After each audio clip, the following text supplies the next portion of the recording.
मरज दी तू शिफा है, टूटे दिल दी तू दुआ है, हर मरज दी तू शिफा है।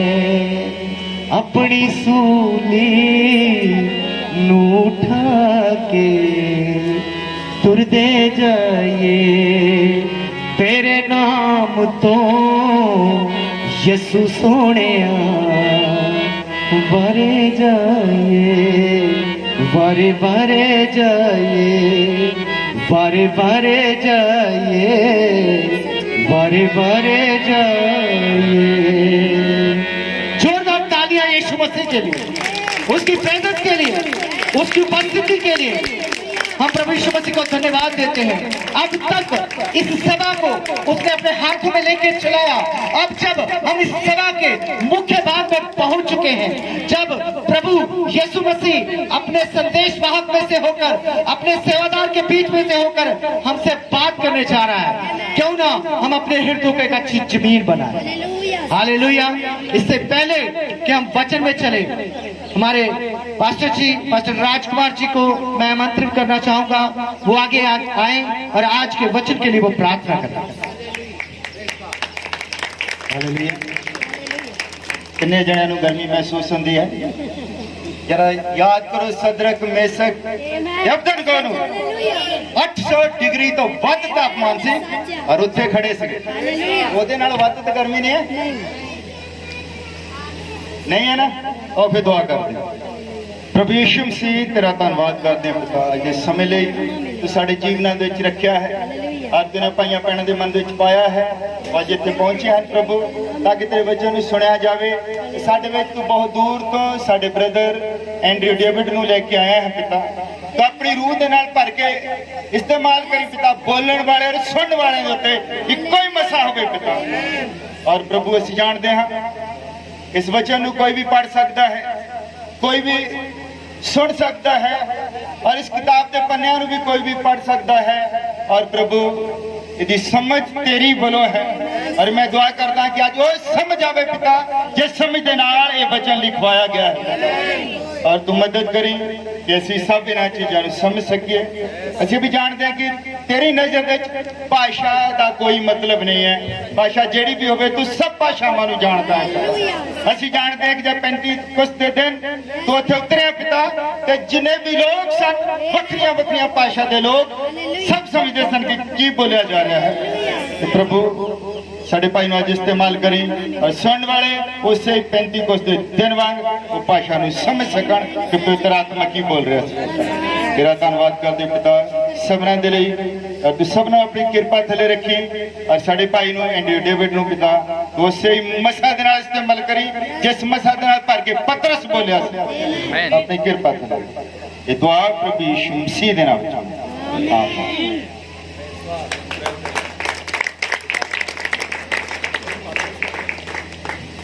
हाँ, ये प्रभु ने हमें एक पुलपट दिया है,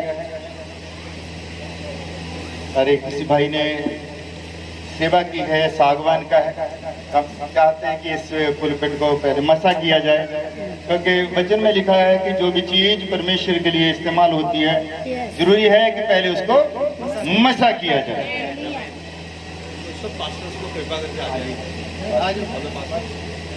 आज पास्टर बलबीर जी, पास्टर सोनलाल जी, हाँ कुछ पास्टर साडे विच नहीं हैं। बड़े दुख की गल है कि साडे रिश्तेदार भी, साडे बहुत प्यारे भाई कुलविंदर जी इस दुनिया दे विच नहीं रहे, उन्हां दी डेथ हो गई अचानक, ते बहुत सारे लोग जिहड़े नहीं आ पाए।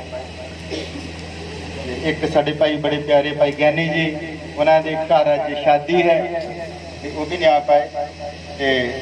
आओ असीं इस पुलपिट नूं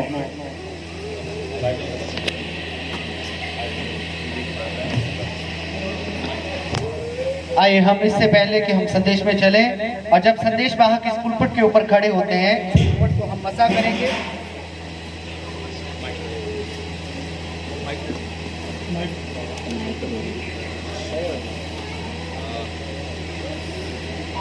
निर्गमन का पुस्तक 26 से बड़ी निर्गमन का पुस्तक उसका तीसरा चैप्टर 30 और उसका 26 से लेकर निर्गमन 30 अध्याय और उसका 26 से लेकर 29 26 से लेकर 29 तक मैं पढ़ूंगा आपके लिए। और उससे मिलाप वाले तंबू का और साक्षी पत्र के संदूक का और सारे सामान समेत मेज का और सामान समेत दीपट का और धूप वेदी का और सारे सामान समेत होम वेदी का और पाए समेत होती का अभिषेक करना और उनको पवित्र करना, जिससे वे परम पवित्र ठहरे, और जो कुछ उनसे छू जाएगा वे पवित्र हो जाएगा। फिर हारून का ठीक है। ये पुलपिट सबसे इम्पोर्टेंट होता है, क्योंकि इस पुलपिट से परमेश्वर का जीवित वचन लोगों के पास पहुंचता है। और ये पुलपिट केवल ये हाथों से बनाया हुआ नहीं है, इसके ऊपर परमेश्वर का अभिषेक जब उतर कर आता है, यहाँ से परमेश्वर का जीवित वचन लोगों के हृदय के अंदर हलचल मचा देता है। सो इसलिए इस पुलपिट के ऊपर हम लोग सभी दास लोग अपने हाथों को रखें और प्रार्थना करें, और इस कलीसिया का पासवान पास्टर राजकुमार उनके लिए विशेष करके प्रार्थना करें। जब इस पुलपिट से जब संदेश जाएगा, लोगों के जीवन के अंदर कुछ ऐसा काम हो कि उनके जीवन में एक बदलाव आ जाए, क्योंकि प्रभु का वचन जीवन देने वाला वचन है, वो हमें जीवन दिलाता है। तो आइए हम लोग प्रार्थना करें। प्रभु यीशु मसीह, हम आपका धन्यवाद करते हैं पिता, आज के समय के लिए जो आपने दिया है। और प्रभु हम जानते हैं कि आपके सबसे नजदीक जो जगह है वो पुलपिट है। आप इस पुलपिट के द्वारा लोगों से बात करते हैं प्रभु, और इसी पुलपिट से जीवन निकलता है और इसी पुलपिट से श्राप निकलता है प्रभु। और हम दुआ करते हैं कि इस पुलपिट से सिर्फ जीवन निकले प्रभु, और सिर्फ जीवन निकले प्रभु। चाहते हैं प्रभु कि आप इसे छुएं और इसे मसा करें पिता, तेरा पवित्र आत्मा उतरे। हम जानते हैं कि जिस समय भवन बनाया गया और उस समय जिस पुलपिट के ऊपर बैठकर अपने घुटनों के बल और सुलेमान ने दुआ की, सारा भवन जो था वो धुएं से भर गया। और सुलेमान ने तेरे से वादा मांगा कि जो कोई इस भवन की तरफ देखकर भी दुआ करेगा वो अच्छा हो जाएगा। और प्रभु ये पुलपिट सिर्फ तेरे कामों के लिए और तेरी आवाज सुनने के लिए इस्तेमाल अपनी कृपा के नीचे, ये दुआ प्रभु यीशु मसीह के नाम से आमीन।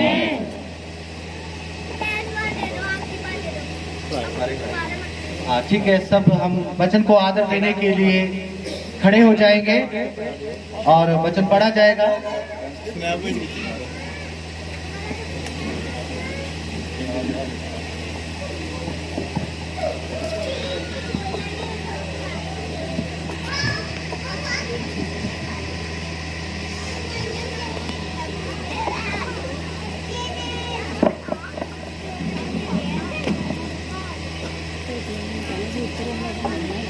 वचन में जाने से पहले हम सभी लोग अपने स्वरों को उठाएंगे।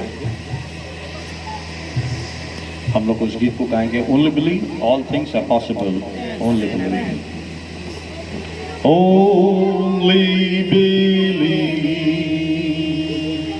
Only believe all things are possible. Yes my lord. Only believe, only believe, only believe, all things are सब कुछ संभव है, सिर्फ विश्वास करने की जरूरत है। only believe, सिर्फ विश्वास करो, सब संभव है।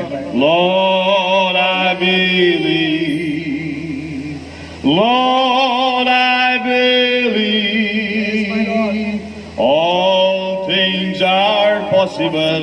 प्रभु मैं विश्वास करता, सब कुछ संभव है। Lord I believe, सिर्फ विश्वास करो। Lord, I believe. Lord, I believe. ਅਸੀਂ ਸਭ ਇਹ ਵਿਸ਼ਵਾਸ And ਕਰਦੇ ਹਾਂ all things are possible. ਸਭ ਚੀਜ਼ਾਂ ਸੰਭਵ ਹਨ ਪਿਤਾ। Lord, I believe. ਅਸੀਂ ਸਭ ਵਿਸ਼ਵਾਸ ਕਰਦੇ ਹਾਂ ਕਿ ਸਭ ਚੀਜ਼ਾਂ ਸੰਭਵ ਹਨ। Jesus is here. Oh, Jesus is here. ਸਾਡਾ ਪ੍ਰਭੂ ਯਿਸੂ ਮਸੀਹ ਇੱਥੇ ਹੈ। All things are possible.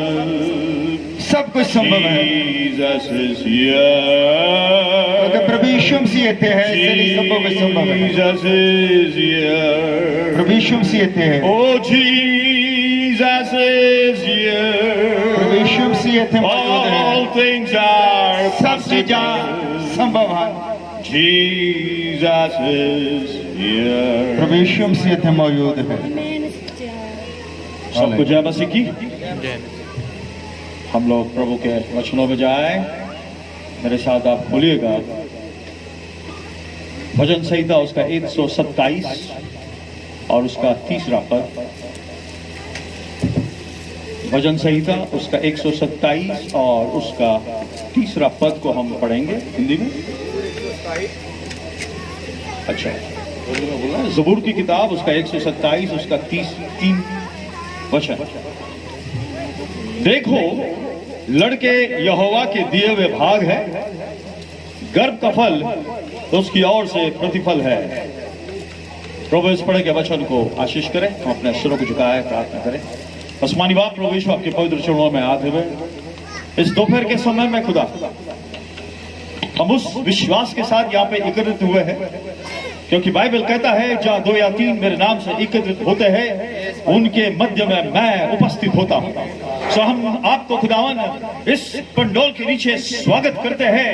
राजा आप हमारे बीच में आना क्योंकि जब आप आ जाते हैं यहाँ पे कोई अंधकार की शक्ति, कोई दुष्ट आत्मा, कोई रोग, कोई बीमारी यहाँ पे खड़ा नहीं हो सकता है। इसलिए हम आपको हमारे बीच में खुदावन हम आपको स्वागत करते हैं। ओ पवित्र आत्मा आज तो हमारे बीच में आ तो हमसे बातें कर, क्योंकि मनुष्य का हर एक बात झूठा होता है परंतु आपका हर एक शब्द सच्चा होता है। सोनी जुगदावन वही सच्चाई की आत्मा, वही पवित्र आत्मा आज हमारे बीच में उतर कर हर एक के हृदयों से इस वचनों के द्वारा बात करने के लिए मैं आपसे प्रार्थना करता हूँ। मैं अपने आप को हाथों में देता हूँ, मैं घटूं और आपका नाम ऊंचा हो, क्योंकि मेरा शब्द व्यर्थ होगा, झूठा होगा परंतु आपका शब्द खुदावन सच्चा होगा।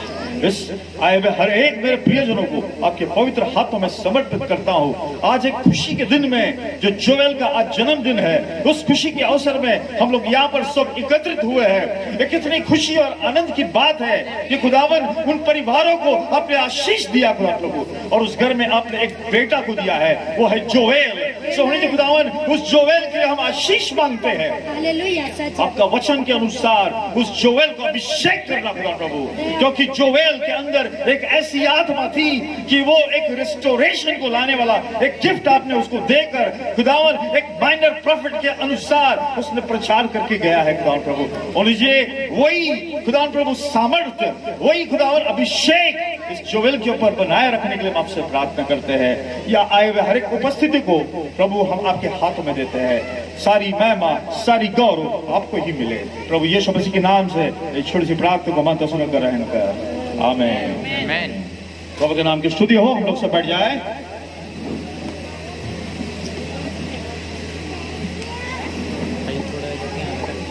कितने लोग पसंद करते हैं बर्थ, जन्म।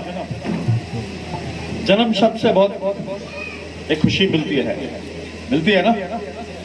घर में जैसा कि जोएल जन्म हुआ, उस घर के अंदर एक ऐसा आनंद उमड़ कर आया होगा, एक ऐसा खुशी होकर आया। उनके माँ पिताजी, उनके दादा दादी सब लोग झूम उठे होंगे, क्योंकि उनके घर में कौन जन्म लिया है? एक बालक जन्म लिया है, एक बेटा जन्म लिया है, एक पुत्र जन्म लिया है। हम यहाँ पे क्या बोलते हैं? पुत्र। सो मैं उस प्रभु को धन्यवाद देना चाहता है, जैसे कि मैंने प्रभु का वचन को पढ़ा। देखे, लड़के यहोवा के दिए हुए भाग है, गर्भ का फल तो उसकी ओर से प्रतिफल है। सो प्रभु को हम धन्यवाद देते हैं कि परमेश्वर ने भाई राजकुमार, उनका बेटा जॉनी और उनके जॉनी की पत्नी, उनको बेटा एक जोएल के रूप में दिया है। और आज उस खुशी के अवसर में हम लोग यहाँ पर सब एकत्रित हुए हैं। आमीन। सो मैं प्रभु को धन्यवाद देना चाहता हूँ कि इस जगत में भी परमेश्वर ने एक बेटा को हमारे बीच में भेजा है। आमीन। इसको भेजा है, एक पुत्र को हमारे बीच में भेजा है। और बाइबल कहता है यदि पुत्र तुम्हें छुटकारा देगा तो सचमुच का तुम छुटकारे को पाओगे। आमीन। इस बात से आप कितने लोग खुश हैं कि आप चाहते हैं कि आपको आपके जीवन में छुटकारा मिले? आमीन। क्योंकि छुटकारा शब्द इस दुनिया में कोई आपको दिला नहीं सकता। केवल वही पुत्र जो प्रभु यीशु मसीह, वही आपको छुटकारा दिला सकता है। आमीन। कि उस पुत्र से हम लोग सब आनंदित है कि उस पुत्र को आपने स्वीकार किया अपने जीवन में।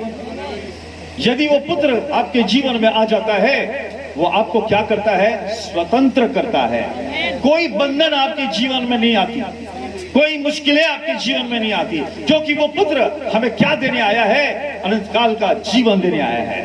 आमीन। क्योंकि बाइबल कहता है परमेश्वर ने जगत से ऐसा प्रेम किया कि उसने अपना एकलौता बेटा को दिया, जो कोई उसके ऊपर विश्वास को लाए वो नाश न होगा परंतु अनंत काल का जीवन उसे मिलेगा।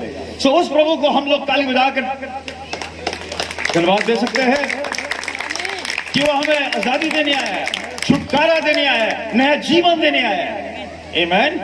क्योंकि यशायाह को परमेश्वर ने प्रकाशन दिया, यशायाह को प्रकाशन दिया। और बाइबल कहता है यशायाह का किताब उसके 9 और 6 अगर हो सके हम पढ़े। क्योंकि हमारे लिए एक बालक उत्पन्न हुआ, हमें एक पुत्र दिया गया और प्रभुता उसके कांधे पर होगी और उसका नाम अद्भुत, युक्ति करने वाला, पराक्रमी परमेश्वर, अनंत काल का पिता और शांति का राजकुमार रखा जाएगा। उसकी प्रभुता सर्वदा बढ़ती रहेगी और उसकी शांति का अंत न होगा। इसलिए वह उसको दाऊद की राजगद्दी पर इस समय से लेकर सर्वदा के लिए न्याय और धर्म के द्वारा स्थिर किए और संभाले रहेगा। सेनाओं के यहोवा की धूम के द्वारा यह हो जाएगा।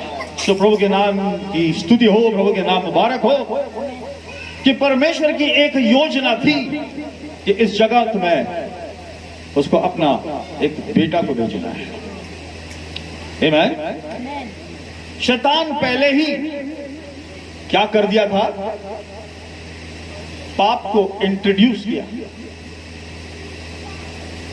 हम उत्पत्ति की किताब में हम देखते हैं जब परमेश्वर ने इंसान को बनाया, कैसे बनाया? मिट्टी से बनाया और उसके नथनों में श्वास को फूंका और वो व्यक्ति क्या हुआ? जीता जागता एक इंसान हो गया। आमीन। आज वो श्वास जो है, द ब्रेथ ऑफ लाइफ बोलता है, वो आज जब तक हमारे अंदर प्रवेश नहीं होता हम लोग जीवनदायक नहीं बनते। हम लोग शारीरिक तौर से मरे हुए होते हैं, लेकिन आज हर एक व्यक्ति जो यीशु मसीह को स्वीकार करता है वो जीवन का श्वास हमारे अंदर फूंका जाना आवश्यक है। तब हम लोग क्या बन जाते हैं? एक जीवित प्राणी बन जाते हैं। सो प्रभु में मेरे प्रियो, हम देखते हैं परमेश्वर की सृष्टि इतना अनोखा है, यह मनुष्य समझता नहीं। लेकिन परमेश्वर ने आदम को जब रचा, मिट्टी को लिया और उसके नथनों में क्या डाला? श्वास को फूंका और वो जीता जागता एक इंसान बन गया। आप लोग गीत गा रहे थे, दूल्हा आने वाला है। कितने लोग उस दूल्हा से खुश है? आपको पता है जब आदम को रचा गया उसका उम्र कितना होगा? 18 साल या 19 साल का। बात सही है? वो जन्म नहीं लिया, सृष्टि किया गया। और हम देखते हैं एक जीता जागता एक प्राणी बन गया। और परमेश्वर ने देखा कि उसका अकेला रहना अच्छा नहीं है, क्योंकि जब उसने हर एक सृष्टि को बनाया, 2-2 करके बनाया, नर और नारी का। लेकिन जब परमेश्वर ने आदम को देखने के बाद कोई भी उसके साथ मेल नहीं खाता, तो परमेश्वर ने सोचा अब इसको मेल खाने वाला कौन होगा? तो उसने क्या किया, उसको गहरे नींद में डाल दिया और उसके एक फसली को निकाल दिया। इस धरती में सबसे पहला ऑपरेशन, सर्जरी परमेश्वर ने खुद किया और उस फसली से किसको निकाला? हव्वा को निकाला। और जब हव्वा को निकालने के बाद बोला, ये मेरा हड्डी में का हड्डी, मेरा मांस में का मांस, अब ये दो नहीं बल्कि एक है। आमीन। ये कब पूरा होगा? हड्डी में का हड्डी और मांस में का मांस, एक दिन वो पूरा होने जाने वाला है। कब होगा? जब दुल्हन दूल्हा से मिलाप करेगा। दुल्हन जब दूल्हा से मिलाप करेगा, वो क्या हो जाएंगे? एक तन हो जाएंगे। तब परमेश्वर कंप्लीट हो जाता है। अभी भी परमेश्वर कंप्लीट नहीं है, वो अधूरा है। आपके बगैर वो अधूरा है। कितने लोग चाहते हैं कि हम एक दिन उन सारी चीजों को फुलफिल करें। आमीन। वो किसके हाथ में है? आपके हाथ में, मेरे हाथ में। हम गीत तो आनंद के साथ गाते हैं, दूल्हा आने वाला है।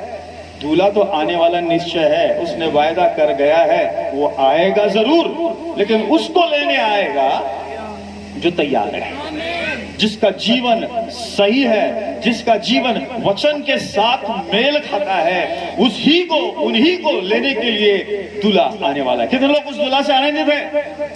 आमीन। सो मसीह में मेरे प्रियो, हम देखते हैं वे जवान थे दोनों। आपको पता है हम भी एक दिन जवान होंगे। ये आज हमारे बीच में बुजुर्ग दिखते हैं लोग, ये बदल जाएंगे।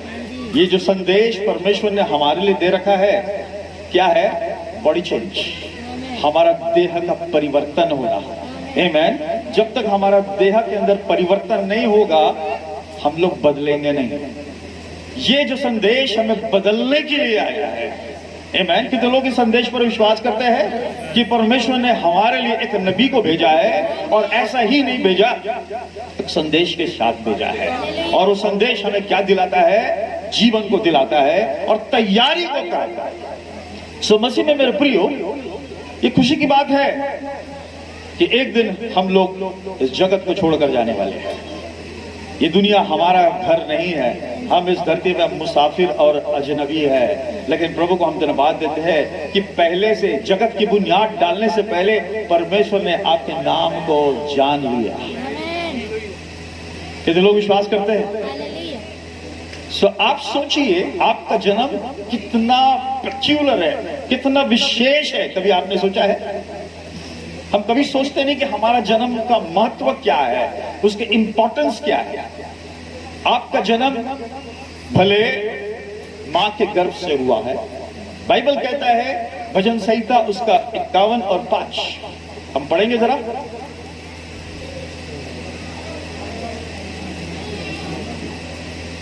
भजन संहिता उसका 51 और उसका 5 को हम पढ़ते हैं।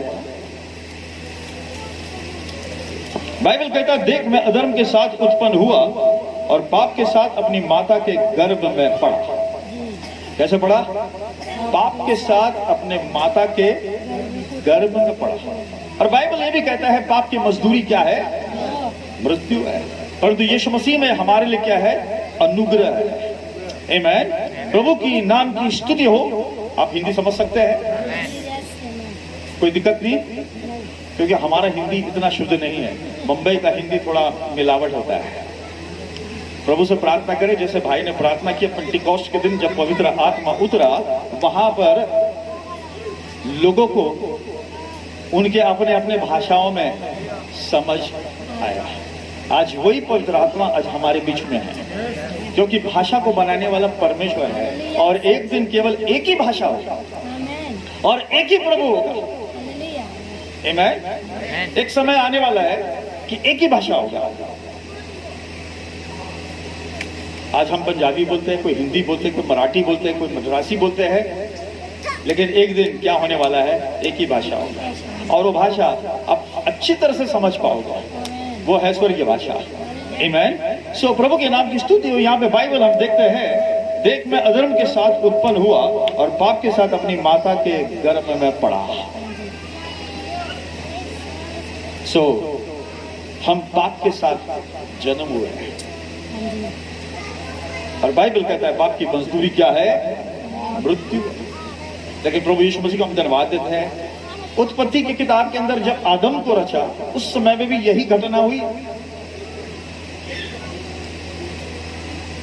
जब वो परमेश्वर ने कहा कि तुम इस वृक्ष का फल को नहीं खाना, इस वृक्ष का मध्य का फल को तुम नहीं खाना।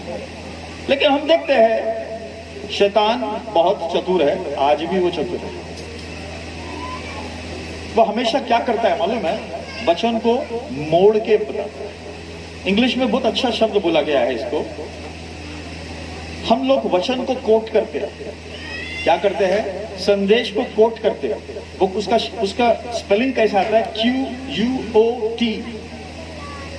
हम कोट करते हैं। अब जब प्रचारक प्रचार करते हैं तो मैसेज को लेकर कोट करते हैं, बात सही है। लेकिन शैतान क्या किया मालूम है? वो वचन को कोट किया, COATED। कोट का मतलब क्या हो गया? ये जो चीज है इसके ऊपर और एक कोट लगा। अब वो क्या हो गया? वचन मिलावट हो गई। हम जब सुनते हैं कि कोट किया, कौन सा कोट है? वचन से मेल खाता है, संदेश से मेल खाता है, ये हमें ध्यान से सुनना आवश्यक है। लेकिन शैतान क्या करता है? कोट करता है, COAT। समझ में आई मेरी बात? तो शैतान इतना चतुर है, उसने वही वचन को लिया, उसके ऊपर कोटेड कर दिया और वो फंस गया। और मानव जाति के ऊपर क्या आ गया? मृत्यु आ गया, क्योंकि उसने वचन को तोड़ दिया। लेकिन परमेश्वर इतना अनुग्रहकारी है, उसने सोचा नहीं, मैंने मानव को जीवन देने आया है, नाश करने नहीं आया है। इसलिए मैं बचाने के लिए नबियों को भेजा, लेकिन वो भी कामयाब नहीं हुआ। तो ऐसाया भविष्यवाणी किया। क्या भविष्यवाणी किया? कि तुम्हारे लिए एक बालक उत्पन्न होगा और तुम्हारे लिए क्या दिया जाएगा? एक पुत्र दिया जाएगा। आमीन। सो मसीह में मेरे प्रियो, ये जो भविष्यवाणी है ये पूरा होता है। बाइबल कहता है क्योंकि हमारे लिए एक बालक उत्पन्न हुआ है, हमें एक पुत्र दिया गया है और प्रभुता उसके कांधे पर होगी और उसका नाम अद्भुत युक्ति करने वाला। आमीन। सो मसीह में मेरे प्रियो, जन्म एक ऐसा शब्द है, मां के गर्भ से जो जन्म लिया है उसके लिए मृत्यु निश्चित है। आज मैं उस जन्म के बारे में बात करना चाहता हूं कि हमारा जन्म जब तक मसीह यीशु में नहीं होता हमें जीवन नहीं मिल सकता। सो आज ये जन्म, जैसे कि जोवेल का जन्म हुआ, आज 1 साल उसका पूरा हुआ, आज उसका जन्मदिन है। इस जन्मदिन के खुशी में हम लोग सब एकत्रित हुए हैं। आपको पता है ऐसा कहीं डेज आता है, बर्थडे, वेडिंग डे आता है ना, समझ रहे मेरी बात? बर्थडे, वेडिंग डे और तरह तरह का डेज आता है। लेकिन एक डे जो आने वाला है वो है रैप्चर डे, वो है रिजरेक्शन डे। कितने लोग उस डे के इंतजार में हैं? बर्थडे बोलने से हम लोग को बहुत खुशी होती है, लेकिन एक दिन आने वाला है वो रैप्चर डे। कितने लोग उसके बारे में आनंदित है कि उस डे में हमें जरूर जाना है, उस डे के लिए हमें प्रयास करना है, उस डे के लिए हमें संघर्ष करना है। उस डे में जाना है तो आसानी से हम नहीं जा सकते, हमें बहुत चीजों का सामना करना पड़ा होगा, बहुत कठिनाई हमारे जीवन में आ सकता है। मसीह जीवन आसान नहीं है, मसीह जीवन बहुत कठिन जीवन है।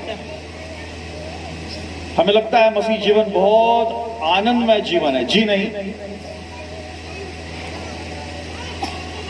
कैसा होता है? कांटों के ऊपर चलने वाला जीवन होता है, मुश्किल का सामना करना पड़ता है। हमारे जीवन में बहुत सारी परीक्षाएं आ सकती है, बीमारी आ सकती है, कठिनाई आ सकती है, गरीबी आ सकती है, लेकिन उन सब के ऊपर अगर जय पाना है तो मसीह यीशु का हमारे जीवन में होना बहुत जरूरी है। सो यहां पर हम पाए जाते कि जन्म, हमारा जन्म क्या सचमुच में मसीह में हुआ है? क्योंकि जब यीशु मसीह इस धरती में था तो वो निकोडेमस के पास चला गया। किसके पास गया? निकोडेमस।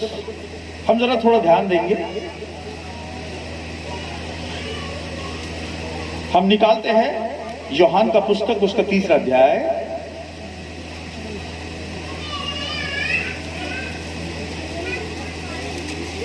और हम 3रा पद को पढ़ेंगे। यीशु ने उसको उत्तर दिया, मैं तुझसे सच सच कहता हूं, यदि कोई नए सिरे से न जन्मे तो परमेश्वर के राज देख नहीं सकता। बाइबल क्या कहता है? नए सिरे से न जन्मे तो तुम परमेश्वर के राज को देख नहीं सकता। ये पहली पॉइंट है, देख नहीं सकता। हम आगे देखते हैं, निकोदेमस ने उसे कहा, मनुष्य जब बूढ़ा हो गया तो कैसे जन्म ले सकता है? ये बहुत बड़ा प्रश्न है। मनुष्य जब बूढ़ा हो गया वो कैसे जन्म ले सकता है? वहां पे प्रश्न लिखा हुआ है। क्या वो अपनी माता के गर्भ में दूसरी बार प्रवेश करके जन्म ले सकता है? ये लोगों को तो जब पढ़ता है तो असंभव नजर आती है। बात सही है ना? निकोडेमस यीशु मसीह के समय में वो रबी था, एक बड़ा टीचर था, लोगों को ज्ञान बांटने वाला, शिक्षा देने वाला, एक रबी था। रबी के पास जब ये संदेश आया वो समझ नहीं पाया, वो समझ नहीं पाया। वो बोला, अब तो मैं 60 साल का बूढ़ा हो गया हूं, क्या मैं दोबारा मां के गर्भ में प्रवेश होकर जन्म ले सकता हूं? आज ये बाइबल सभी लोग पढ़ते हैं ना, पोप पढ़ता है, बिशप पढ़ता है, सभी लोग पढ़ता है। लेकिन मैं एक बात आपको बताना चाहता हूं, ये बाइबल प्रिंटिंग प्रेस से छप कर आया है। कोई सोचता है कि ये कहानी का पुस्तक है, कोई और किस्म से पढ़ता है, लेकिन जब तक इस किताब का जो लेखक है उसके साथ आपका रिलेशन नहीं है, संबंध नहीं है, आप कभी नहीं पहचान सकते। सो इस लेखक के साथ जब आपका नाता रहता है, आपका संबंध रहता है, तब आकर प्रभु आपको प्रकाशन देता है, तब आकर आप इस लिखी हुई वचन को समझ सकते हैं। इस वचन को समझने के लिए हमें प्रकाशन की जरूरत है। वो भी प्रकाशन आपको कौन दे सकता है? प्रभु यीशु मसीह दे सकता है। आमीन। सो यहाँ पे निकोदेमस के पास प्रकाशन नहीं था, वो समझ नहीं पाया। आज के इस दुनिया में भी लोगों के पास प्रकाशन नहीं है, वो समझ नहीं पाते। पढ़ते तो है बाइबल लेकिन समझ नहीं पाते यीशु क्या बोल रहा है। आज दुनिया में बहुत सारे बाइबल कॉलेजेस हैं, लोग जाते हैं बाइबल कॉलेज में, अच्छी बात है, लेकिन मैं पूछता हूं, पौलुस कोई बाइबल कॉलेज में नहीं गया? परमेश्वर उसे गमलीएल के पहाड़ पे ले गया, परमेश्वर उसको सिखाया। पवित्र आत्मा जब आपको सिखाता है तो आप कभी भी मिसगाइड नहीं होगे। आमीन। कभी भी आप बहक नहीं जाओगे, क्योंकि पवित्र आत्मा आपको सही मार्ग में ले जाएगा, वो सत्य के मार्ग में लेके जाएगा। सो आज इस अंतिम समय में पवित्र आत्मा का होना जरूरी है। तो यहाँ पे हम इस जन्म के विषय में देखते हैं, यदि तुम नए सिरे से जन्म ना लोगे तो स्वर्ग के राज को देख नहीं सकता। निकोदेमस बहुत पजल हो गया, समझ नहीं पा रहा है, अब मैं क्या करूं? यीशु ने उत्तर दिया, मैं तुझसे सच सच कहता हूं, जब तक कोई मनुष्य जल और आत्मा से न जन्मे तो वह परमेश्वर के राज्य में प्रवेश नहीं कर सकता। अब यहाँ पे क्या हुआ है? देख नहीं सकता, प्रवेश कर नहीं सकता। आप देख भी नहीं सकते हो, प्रवेश कर भी नहीं सकते हो। आज हमारा जन्म, भले आपने प्रभु यीशु मसीह के नाम से बपतिस्मा लिया है, वो आप जल से बपतिस्मा लिया, जल आपको शुद्ध नहीं करता, प्रभु यीशु का लहू आपको शुद्ध करता है। लेकिन उसके अलावा और एक जन्म है, वो है पवित्र आत्मा का। इस दुनिया में बहुत सारी आत्माएं हैं, लेकिन एक ही आत्मा है, वो प्रभु यीशु मसीह की आत्मा। जब वो आत्मा हमारे अंदर आ जाता है, उसका जन्म सबसे अलग जन्म होता है। नबी कहता है, बर्थ इज अ मेस। जब एक जन्म होता है वो गड़बड़ी का होता है। समझ में आ रहा है? पवित्र आत्मा जब उतर कर आया पेंटिकोस्ट के दिन, वहां पे एक हलचल हो गया, एक धूम मची। क्या वहां पे एक ऐसा धूम मची, एक ऐसी आंधी का तूफान आया वहां पर। आग के टुकड़े, आग के गोले हर एक के ऊपर आ ठहरा। आमीन। 120 के ऊपर वो आग के गोले के टुकड़े 120 के ऊपर आ ठहरा। वो आज किधर है? वो गोले आज काम कर रहा है हमारे जीवन में। वो टुकड़े जब तक हमारे ऊपर आकर ठहरता नहीं, हमें अभिषेक पवित्र आत्मा का नहीं मिल सकता। इसलिए ये जन्म हमारे लिए बहुत ही इंपॉर्टेंट है। जब तक ये जन्म हम नहीं लेंगे, हम रैप्चर में नहीं जा सकते हैं। रैप्चर में जाने का दरवाजा यही है, पवित्र आत्मा से हमारा जन्म होना। आमीन। क्योंकि यही जन्म हमें सच्चाई में ले जा सकता है। ये जन्म आज हमारे लिए बहुत इंपॉर्टेंट है। यहाँ पे हम लोग काफी लोग बैठे हुए हैं। आप निश्चय माँ के गर्भ से जन्म लिया होगा, लेकिन वो पाप के द्वारा उत्पन्न हुए हैं, और पाप की मजदूरी क्या है? मृत्यु। और एक बाइबल में लिखता है जन्म के बारे में, मैं आपको पढ़कर दिखाना चाहूंगा। द बुक ऑफ मैथ्यू, मत्ती का किताब, उसका 18 1 से मैं पढ़ूंगा। उस घड़ी चेले यीशु के पास आकर पूछने लगे, स्वर्ग के राज में बड़ा कौन है? इस पर उसने एक बालक को पास बुलाकर उनके बीच में खड़ा किया और कहा, मैं तुमसे सच कहता हूं कि जब तक तुम न फिरो और बालकों के समान न बनो, तुम स्वर्ग के राज में प्रवेश करने नहीं पाओगे। अब परमेश्वर ने इस दृष्टांत को क्यों लिया कि बालक के समान तुम बनना है? क्योंकि बालक क्या होता है? निष्कपट होता है, निर्दोष होता है। उसका मन कैसा रहता है? एकदम कोमल रहता है। कोई भी चीज आप बच्चे को बोल दो, वो मान लेगा। मान लेगा या नहीं मान लेगा? क्योंकि निष्कपट है। बालक एक ऐसा होता है, उसके समान हमें बदलना है। एक बालक के समान जब हम बदल जाए, आज हमारे अंदर क्या है? गर्व है। हम सोचते हैं मैं कुछ हूं, लेकिन बालक कभी ऐसा समझता है, जिस दिशा में बालक को ले जाएगा वैसा ही वो बनता है। आज के समय में माँ बाप सबसे इंपॉर्टेंट है। अपने बच्चों को किस राह में ले जाता है। देखिए, मैं उस विषय में बात करना चाहता था, teach your child the way of God. अपने बच्चों को प्रभु के मार्ग सिखाना। ये बहुत ऐसा वचन है, क्योंकि जब तक तुम बालक के समान न फिरो, न बनो, स्वर्ग के राज में तुम प्रवेश नहीं कर पाओगे। क्या हम लोग स्वर्ग में प्रवेश करना पसंद करते हैं? आमीन। हमारे लिए एक बालक दिया गया, हमारे लिए पुत्र दिया गया। आमीन। वो पुत्र जिसके जीवन में आ जाता है, वो स्वतंत्र हो जाता है। मसीह में मेरे प्रियो, हम एक वचन को पढ़ते हैं, मेरे साथ आप पढ़िए। डिटरोनॉमी, व्यवस्था विवरण, उसका 6वां अध्याय 4 से लेकर 8 तक हम पढ़ेंगे। कितने समय लगेगा? व्यवस्था विवरण, उसका 6वां अध्याय 4 से 8। बाइबल कहता है, इज़राइल सुन, यहोवा हमारा परमेश्वर है, यहोवा एक ही है। कितना है? पुराना नियम का यहोवा और नया नियम का यीशु, नबी कहता वो एक ही है। क्योंकि यीशु मसीह कल, आज और युगानुयुग एक सा है। आमीन। वो कभी नहीं बदलता।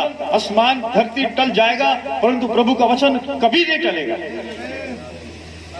आज हम उस परमेश्वर की उपासना, इबादत करने यहाँ पर एकत्रित हुए हैं। आमीन। बाइबल कहता है, इज़राइल सुन। आज हम यहाँ बैठे हुए कौन है? हम आत्मिक इज़राइल है। शारीरिक इज़राइल नहीं, हम आत्मिक इज़राइल यहाँ पे बैठे हैं। और यह हमें बोला गया प्रभु का वचन, इज़राइल सुन, यहोवा हमारा परमेश्वर है, यहोवा एक ही है। तू अपने परमेश्वर यहोवा से अपने सारे मन और सारे जी और सारी शक्ति के साथ प्रेम रखना। हम किस प्रकार के प्रेम रखते हैं मुझे नहीं पता, लेकिन बाइबल बोलता है अपने सारे मन। ये मन है ना, सबसे खतरनाक चीज है। बाइबल कहता है ये मन एक ऐसा है, इसमें असाध्य रोग लगा हुआ है। कौन सा रोग? असाध्य रोग लगा हुआ है। इस रोग को केवल एक ही जन मिटा सकता है, वो प्रभु यीशु। इसलिए यीशु कहता है, मन अगर आपको चाहिए, मसीह के मन को धारण कर लो। आमीन। जब मसीह का मन हमारे अंदर आ जाता है, हम उसकी इच्छाओं को पूरा करने लगते हैं, उसके विधियों को हम मानते हैं, उसके हर एक आज्ञा को हम मानते हैं, और उसका आज्ञा का हम आज्ञाकारी बनते हैं। ये बाइबल कहता है तुम अपने परमेश्वर यहोवा से अपने सारे मन और अपने सारे जीव और सारी शक्ति के साथ प्रेम रखना। और ये आज्ञा है जो मैं आज तुझको सुनाता हूं वो तेरे मन में बनी रहे। आमीन। और तू इन्हें अपने बाल बच्चों को समझाकर सिखाया करना, और घर में बैठे कैसे, मोबाइल देकर नहीं। आज माँ बाप क्या करता है मालूम है, अरे मुझे खाना पकाना है, मोबाइल देगा उसको, देखते रहेगा अपना क्या है कार्टून। अब वो उसके अधीन बन जाता। लेकिन बाइबल हमें क्या सिखाता है, देखिए, और तू इन्हें अपने बाल बच्चों को समझाकर सिखाया करना, और घर में बैठे मार्ग पर चलते लेटते उठते इनकी चर्चा किया करना। किसकी चर्चा? परमेश्वर की चर्चा, उसकी वचनों की चर्चा, उसके गीतों को उसके कान में सुनाते जाओ। लेकिन आज हम लोग आसान तरीका ढूंढते हैं, बच्चों के हाथ मोबाइल थमा देते हैं, बच्चे अपने धुन में लगा हुआ रहता है और पेरेंट्स अपने धुन में लगा हुआ रहता है। अब वो कार्टून का स्पिरिट बच्चों को अपना गुलाम बना देता है, और जैसे उम्र बढ़ते रहता है तो उसके आदी हो जाता है। लेकिन जब प्रभु के वचन उसके कान में आप फूंकते जाओ, जीवन का श्वास उसके अंदर प्रवेश होते जाएगा, जीवन का वचन उसके अंदर चले जाएगा, और जैसा जैसा वचन उसके कान में पड़ता है वैसा वो क्या होता है, वचन में मजबूत बनता है। क्योंकि वचन क्या है, जीवन का रोटी है। जब आप जीवन की रोटी को खाओगे आप बल को पाओगे, जीवन को पाओगे। लेकिन आज माँ बाप इस बात का समझ नहीं रखते। देखिए, ऐसा भी नहीं कहा चलते लेटते उठते कोई भी समय में बच्चों को परमेश्वर के वचन का ज्ञान देना है। आमीन। और इन्हें अपने हाथ पर चिन्हानी करके बांधना, और ये तेरी आंखों के बीच टीके का काम दे।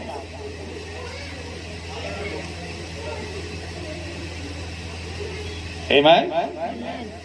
आज पेरेंट्स लोग मेरे से नाराज हो सकते हैं, वो सोचते होंगे ये क्या प्रचार करने आया है। लेकिन जब आपके घर में एक बेटा जन्म लिया है तो आप कितने आनंद मनाते हो। आप ये सोचते हो प्रभु ने मुझे बेटा दिया है, बेटा तो दिया है, इस बात का खुशी तो सभी को होता है।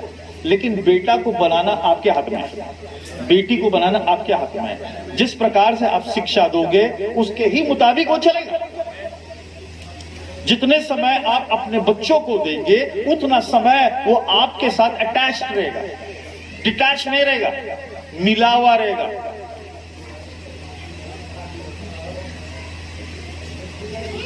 और एक वचन मैं पढ़ूंगा, व्यवस्था विवरण उसका 11, 18 से 22।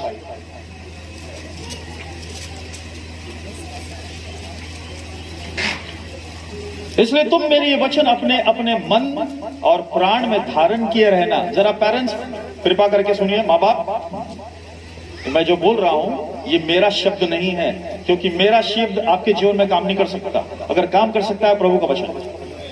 आमीन। यहां पे देख सुनिए, इसलिए तुम मेरे ये वचन अपने अपने मन और प्राण में धारण किए रहना, और चिन्हानी के लिए अपने हाथों पर बांधना, और वे तुम्हारी आंखों के मध्य में टीके का काम है। और तुम घर में बैठे मार्ग पर चलते लेटते उठते इनकी चर्चा करके अपने लड़के बालों को सिखाया करना। आमीन। कब माँ बाप सिखाएगा अपने बच्चों को? जब वो सीखेगा, जब वो प्रार्थना करेगा, जब वो बाइबल पढ़ेगा। आपको पता है, हम देखते हैं मूसा का जन्म, अमराम और जोकोबेद एक परमेश्वर के भय मानने वाला लोग, और उनको मालूम पड़ा कि क्या होने वाला है। वहां का राजा ने ऐलान किया है कि जिन घर में बेटा उत्पन्न होगा उसको मार दिया जाए। क्या हो जाए? खत्म किया जाए। इसलिए जब उसके कान में समाचार पड़ा कि मसीहा आने वाला है इजरायलियों को छुड़ाने के लिए, अब उसने सोचा एक राजा आने वाला है, मुझसे बढ़कर कौन हो सकता है जो छुड़ाने वाला है। और उस शहर में हलचल मच गया। ये अमराम के कान में पड़ा कि ऐसा घटना होने वाला है। उस समय जोकोबेद गर्भवती थी, और मूसा का जन्म हुआ। किसका जन्म? मूसा का जन्म हुआ। और जब ये संदेश जोकोबेद के पास अमराम ले जाता है, वो घबराती नहीं है, क्योंकि परमेश्वर उसको पहले ही दर्शन देता है कि ये छुड़ाने वाला होगा। ये किसी और को नहीं मालूम है। आपको ये खातरी होना चाहिए कि आपके बच्चे छुड़ाने वाला है, क्योंकि छुड़ाने वाले को उसने पहचान लिया है, छुड़ाने वाले को उसने ग्रहण कर लिया है। वो छुड़ाने वाला कौन है? और कोई नहीं, हमारा निकट कुटुंबी प्रभु यीशु मसीह है। अगर वो निकट कुटुंबी आज हमें खोजते हुए नहीं आता, हमें ढूंढते हुए नहीं आता, आज हम लोग नाश हो जाते हैं। लेकिन प्रभु ने हमारे लिए उसको भेजा है ताकि हम बचाया जाए, नाश हो जाए। देखिए कितना मसीह महान है, परमेश्वर कितना महान है। जोकोबेद जो कि एक प्रार्थना करने वाली स्त्री, अगर उसके पास ये समाचार आए, आज आपके पास समाचार आता है कि होशियारपुर के अंदर जो बच्चा जन्म लिया, जो पुत्र लड़का होगा, उसको मार दिया जाएगा, क्या करोगे माँ बाप? लेकिन जोकोबेद हमारा घुटने में गए, प्रभु से प्रार्थना किया है, प्रभु हम आप पर विश्वास करते हैं कि मेरे बेटे को कुछ नहीं होगा। 3 महीना वो बच्चे को छुपा के रख देता है। कितना? 3 महीना। 3 महीना के बाद वो सोचता है अब कैसा ना कैसा इस पे छोड़ दे, और उसने एक टोकरी बनाता है, उस टोकरी के अंदर मूसा को रखता है और नील नदी में छोड़ देता है। आपको पता है नील नदी में छोड़ने से पहले परमेश्वर क्या बोलता है? उसके देवदूतों को बोल देता है। क्या बोलता है? उसके देवदूतों को वो बोलता है कि मेरा नबी नील नदी से गुजर रहा है। उस नदी के अंदर बड़े बड़े क्या बोलता है, क्रोकोडाइल, मगरमच्छ, बड़े बड़े खतरनाक जानवर थे वहां पे। सबको हुक्म दिया देवदूत के द्वारा कि सब लोग वहां पर खामोश रहे, क्योंकि नबी वहां से गुजर के जाने वाला है। प्रेज़ द लॉर्ड, प्रभु के नाम की स्तुति हो। क्या परमेश्वर की नजर आप पर नहीं है? क्या परमेश्वर आपकी तरफ ध्यान नहीं देता? हम कितने भी हमारे लिए सुरक्षा रखे, लेकिन वो सबसे बड़ा हमारा सुरक्षा रखने वाला परमेश्वर है, हमारा ध्यान रखने वाला है, हमारा फिक्र करने वाला है। सो मसीह में मेरे प्रियो, जब वो छोड़ दिया, आप सोचिए अपना बेटा को छोड़ देता है और नील नदी से जा रहा है, वहां पे मगरमच्छ ये बोलता होगा कि ये नबी गुजर के जा रहा है, इसको हानि ना पहुंचाए। वहां पे सांप होगा, खतरनाक जानवर होगा, और सबको मालूम पड़ा कि यहां से जाने वाला कौन है? नबी है। प्रभु के नाम की स्तुति हो। कितना महान परमेश्वर है हमारा। सो मसीह में मेरे प्रियो, परमेश्वर जो भी करता है वो बहुत अद्भुत काम करता है। आमीन। और वहां पे देखते हैं फिरौन की बेटी वहां पर नहाने जाती है और उसके सखियों को देखता है कि मतलब टोकरी आ रहा है। क्या आ रहा है? एक टोकरी आ रहा है। जाके उसे ले आता है और उसको समझ में आता है कि ये जो बालक है यहूदी का, इजरायली। तो उसकी बहन जो मिरियम है उसका ध्यान बराबर रहता है। देखिए जब परमेश्वर आपको जन्म देता है वो आपको संभालता भी है, आपका चिंता भी करता है, आपकी जरूरतों को भी पूरा करता है। आमीन। क्या बिलीव करते हैं? सो मसीह में मेरे प्रियो, वहां पर हम उस अद्भुत काम को देखते हैं जो परमेश्वर करता है।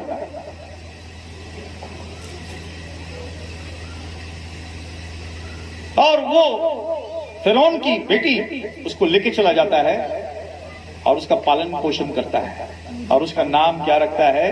मोसेस। पानी से निकाला गया। आमीन। और वो कौन ठहरता है? एक छुड़ाने वाला, एक छुटकारा देने वाला। आमीन। सो मसीह में मेरे प्रियो, परमेश्वर का प्लान सबसे अलग है। वो उस समय इजरायलियों को छुड़ाने के लिए मोसेस को वहां पे संदेश के साथ भेजा था। किसके साथ? संदेश के साथ भेजा था, और उसके साथ चिन्ह भी था, विंडिकेशन भी था। वो विंडिकेशन क्या था? Pillar of fire. क्या था? पिलर ऑफ क्लाउड, अग्नि का स्तंभ और मेघ स्तंभ। ये दोनों उसके साथ एक विंडिकेशन था कि वो एक नबी है। प्रभु के नाम की स्तुति हो। आज इस युग में भी परमेश्वर ने हमारे लिए एक नबी को भेजा है, और उसके साथ भी वही विंडिकेशन है, पिलर ऑफ फायर और पिलर ऑफ क्लाउड। सो आपको मैं ये पूछना चाहता हूं कि ये संदेश गलत है? जी नहीं, ये गलत क्या है? ये संदेश सच्चा है, क्योंकि हम उस नबी पर विश्वास करते हैं कि परमेश्वर ने एक विंडिकेशन के साथ, एक चिन्ह के साथ हमारे बीच में भेजा है। उस समय जो संदेश को ग्रहण किया वो बचाए गए। मोसेस 20 लाख लोगों की अगुवाई करता था। कितने? 20 लाख। नबी कहता है 1 in a million। उसने ये संदेश को प्रचार किया 10 लाख में एक। अब सोचिए, मूसा एक ऐसा प्रचारक था, परमेश्वर ने उसके बारे में गवाही दिया कि वो सबसे ईमानदार है। आमीन। तो आज हमारी गवाही कौन देना चाहिए? परमेश्वर देना चाहिए। हम अपनी गवाही बहुत बोलते हैं, लेकिन जी नहीं, परमेश्वर हमसे प्रसन्न होना है। जब परमेश्वर आपको देखता है, he should be proud of you। वो आपसे क्या करना चाहिए? गर्व करना चाहिए कि ये मेरा बेटा है, ये मेरी बेटी है, ये वचनों को मानता है और उसका आज्ञाकारी है, क्योंकि वो सो वेरी फेथफुल पर्सन बोलता है। एक ईमानदार परमेश्वर उसके विषय में गवाही देता है, और उसके मैसेज को ग्रहण करने वाला केवल 2 जन, वो है कालेब और जोशुआ। आमीन। ये संदेश भी वैसा ही है। ये संदेश सबके पास चले गया, लेकिन मूसा के संदेश को केवल 2 जन पहचान पाए, वह है कालेब और जोशुआ। इस अंतिम समय में भी ऐसा ही होने वाला है। भाई ब्रानम को हमारे युग में परमेश्वर ने भेजा है। ये संदेश दुनिया के हर एक कोने में पहुंच गया है। इस संदेश के अंदर बहुत सारी मिलावट भी है, लेकिन अगर आप कालेब और जोशुआ के समान खड़े हो जाएंगे, आप कभी भरमाए नहीं जाएंगे। सो आज हमारा स्टैंड ये सबसे इंपॉर्टेंट है। आमीन। सो प्रभु के नाम को मैं धन्यवाद देना चाहता हूं कि आज हम परिवार एक ऐसा उदाहरण बनना है अपने बच्चों के लिए। ऐसे उदाहरण बनाओ अपने जीवन में, और ऐसा उदाहरण बनो ताकि बच्चे जब आपको देखता है, हमने बाइबल में पढ़ा कि उठते बैठते चलते हर समय में हमें क्या करना है? प्रभु की वचन को उन्हें सिखाना है। आमीन। प्रभु के नाम की स्तुति हो, प्रभु के नाम की महिमा हो। हम देखते हैं कि इस अंतिम समय के अंदर परमेश्वर ने बाइबल के अनुसार उसने अपना पुत्र को भेजा, वो है प्रभु यीशु मसीह। कितने लोग विश्वास करते हैं उस मसीह पर? कितने लोग चाहते हैं कि वो हमें छुड़ाएगा? कितने लोग चाहते हैं कि वो हमें स्वर्ग ले जाएगा? लेकिन उसका एक नियम है, उसका एक प्रिंसिपल है, उसका एक ऑर्डर है, उसको हमें फॉलो करना है। जब तक हम उस प्रिंसिपल को फॉलो नहीं करेंगे, हम लोग समझ नहीं पाएंगे, क्योंकि उसका कायदा होता है, उसका नियम होता है, उसे हमें मानना अवश्य है। आमीन। पहले जब निकोदेमस के पास समाचार गए जन्म के विषय में, यदि तुम नए सिरे से जन्म ना लोगे तो स्वर्ग के राज को तुम देख नहीं पाओगे। उसके बाद तुम जल और आत्मा से न जन्मोगे तो स्वर्ग के राज में प्रवेश नहीं कर पाओगे। कितने लोग चाहते हैं कि हम उस स्वर्ग के राज में प्रवेश करें, क्योंकि परमेश्वर ने वायदा किया, मैं जा रहा हूं घर बनाने, और जब घर बन जाएगा तो मैं आऊंगा तुम्हें लेने, और जहां मैं रहूंगा वहां तुम मेरे साथ रहोगे। ये कितना बड़ा प्रॉमिस है हमारे पास। आमीन। कितने लोग बिलीव करते हैं उस प्रॉमिस को? सो आज और एक हमने देखा है, जब तक तुम बालक के नहीं न फिरो, बालक के समान जब तक तुम न बनोगे, स्वर्ग के राज में तुम हरगिज प्रवेश नहीं कर पाओगे। क्योंकि द्वार कौन है? प्रभु यीशु मसीह है। आमीन। एक ही द्वार है, वो प्रभु यीशु मसीह। हम उसी द्वार से हम लोग प्रवेश कर सकते हैं। इसके लिए बाइबल कहता है, मैं द्वार पर खड़ा हुआ खटखटाता हूं, यदि कोई मेरा शब्द सुने तो मैं तुम्हारे साथ क्या करूंगा?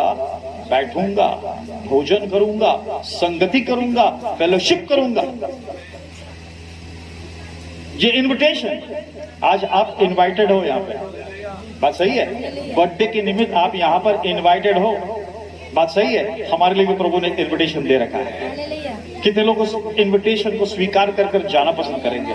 क्योंकि उसका इनविटेशन जब आपके पास पहुंचता है, उसका मतलब वो आपको अपने पास बुलाना चाहता है कि तुम भी उस मेज के भागी हो जाओ, क्योंकि एक दिन हम लोग मिलने वाले हैं। कहां पर? मध्य आकाश में है, हमारा मिलाप होने वाला है। कितने लोग उस बात से खुश है कि हम लोग मिलने जाने वाले हमारे प्रभु से?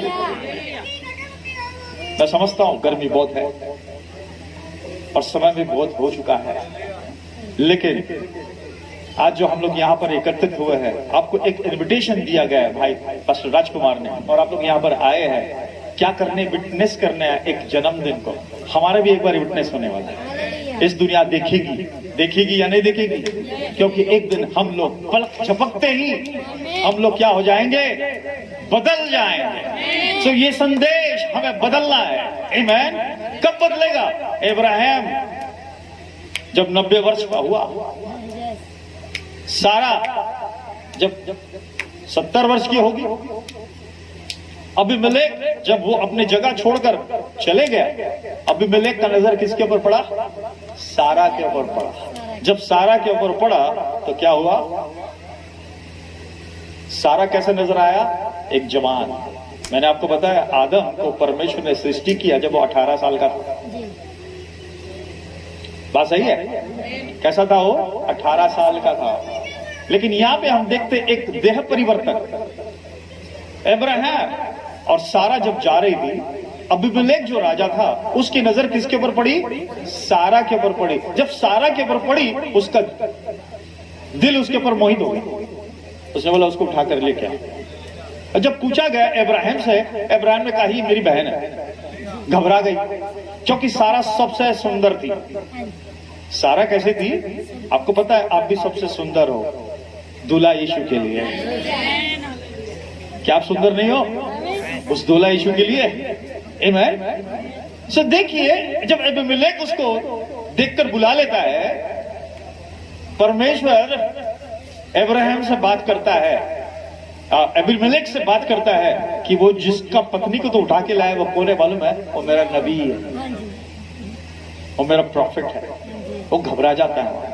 उस समय परमेश्वर हर एक स्त्री का कोख को बंद कर देता है, बंद कर देता है। वहां से परमेश्वर उसका देह को क्या करता है? परिवर्तन करता है।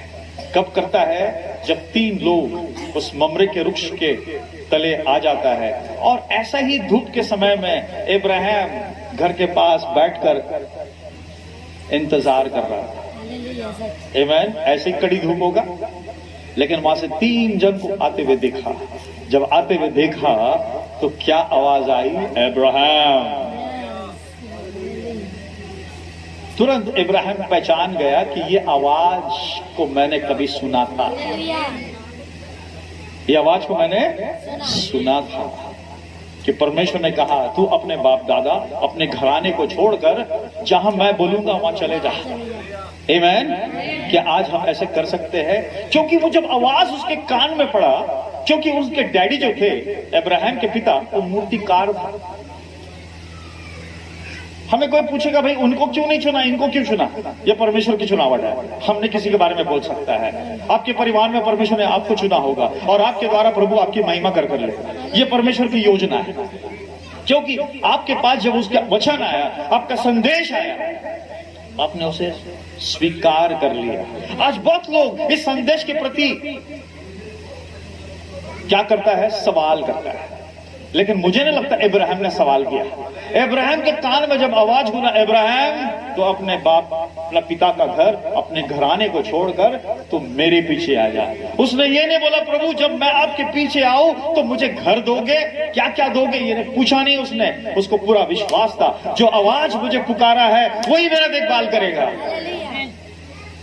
आज वो आवाज हमारे बीच में जिंदा है, वो हमेशा हमें पुकारता है। आमीन। और वही आवाज जब उसके कानों में पड़ा, उसने क्या किया? दंडवत किया। आमीन। और कहा कि सारा किधर है? वो कहा सारा तंबू में है।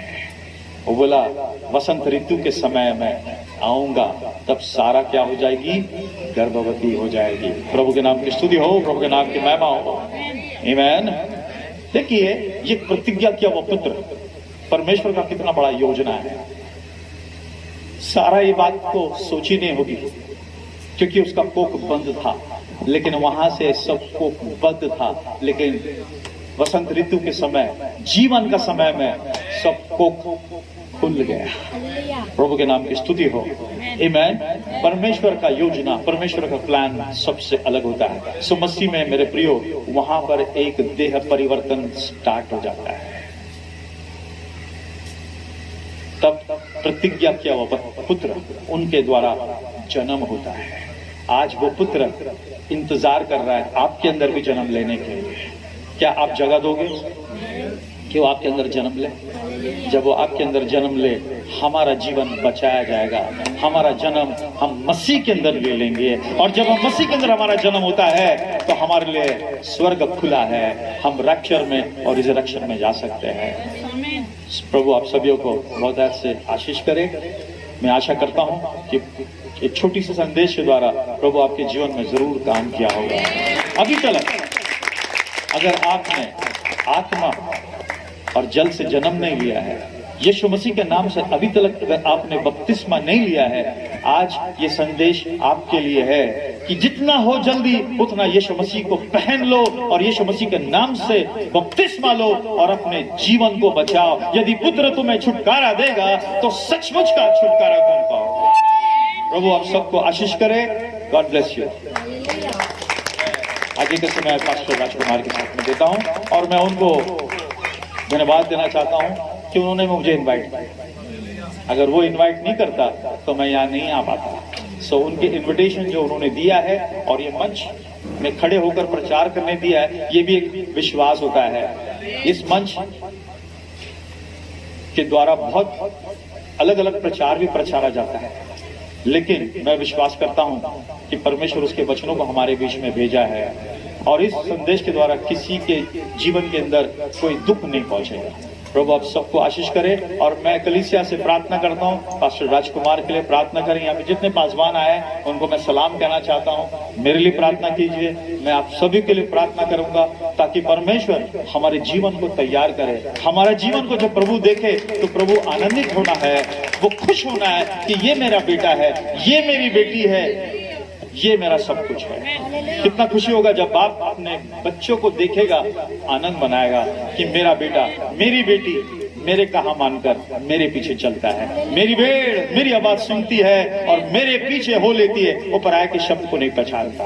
वो हमारा सच्चा जीवित मसीह यीशु है। प्रभु को हम धन्यवाद दें।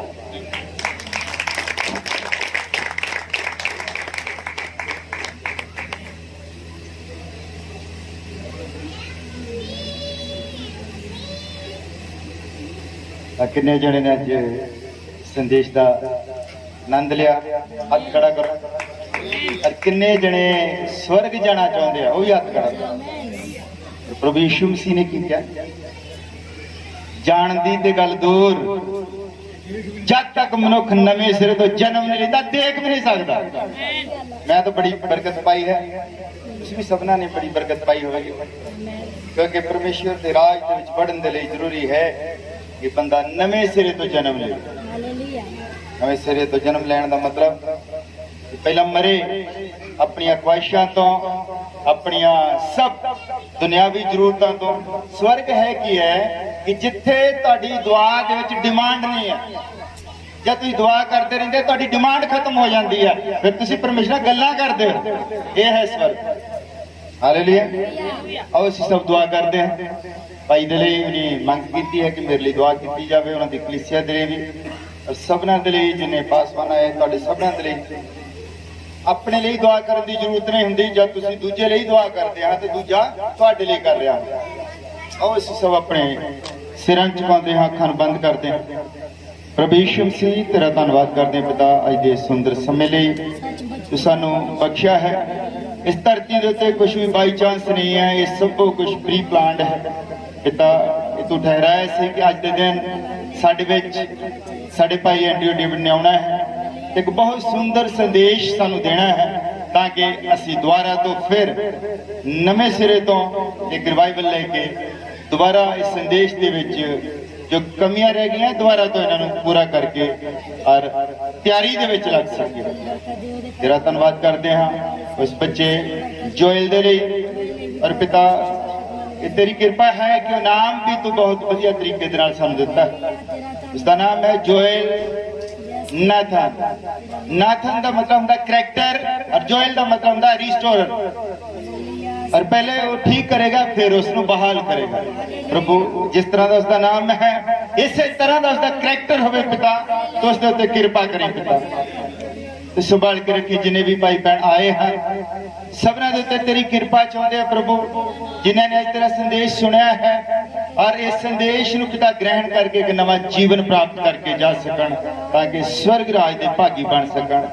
मैं अपने भाई एंड्रियो डेविड के लिए दुआ करता हाँ उन्होंने परिवार के लिए उन्होंने कलीसिया के लिए और पिता लोग तेरी बादशाह के लिए तैयार हो सके भाई नूं अपने रूह के मसा दे नाल भर के इस्तेमाल करी पिता सब चीज़ां लई प्रभु असीं तेरे उत्ते निर्भर हाँ तू साडा शरण स्थान है और तेरे तो बिना और कोई नहीं है जो साडियां मंगां नूं पूरा कर सकता है क्योंकि तू यहोवा जिरे है तू प्रोवाइडर है पिता तू ही है जो मुहैया करता है पिता तो सब कुछ तू ही मुहैया किया है और सब कुछ प्रभु असीं तैनूं ही समर्पित करते हाँ इस बच्चे नूं भी प्रभु असीं तेरे हाथ विच दिंदे हाँ तो अपनी कृपा थले रख हर बीमारी तो हर शैतान की चाल तो बचा के रखे जिस तरह साडे युग दे नबी ने कहा है इस तो पहला कि शैतान चुपटी मारे बच्चा असीं तेरे हाथ विच दे दिंदे हाँ पिता तो अपनी कृपा थले रख दुआ प्रभु यीशु मसीह दे नाम विच आमीन।